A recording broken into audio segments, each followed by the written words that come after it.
Pul deysan birodar. Endi eshitib tur. Ikki ko'zingni o'yib berasan, Uhud tog'ida keladigan oltin beriladi. Rozimisan?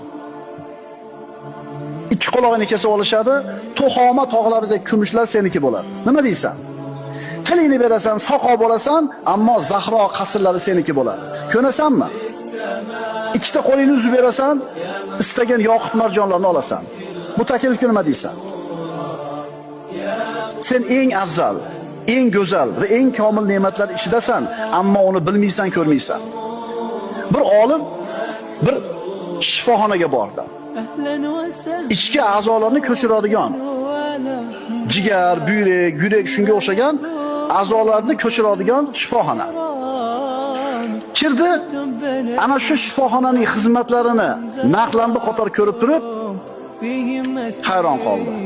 Buyrak almashtirishlik paloncha, yurak almashtirish paloncha, stent qo'yish paloncha, ularni ko'rib turib, tashqariga chiqib turib, aytdiki, ichki dunyoyimga qarasam, men ancha boy odam ekanman.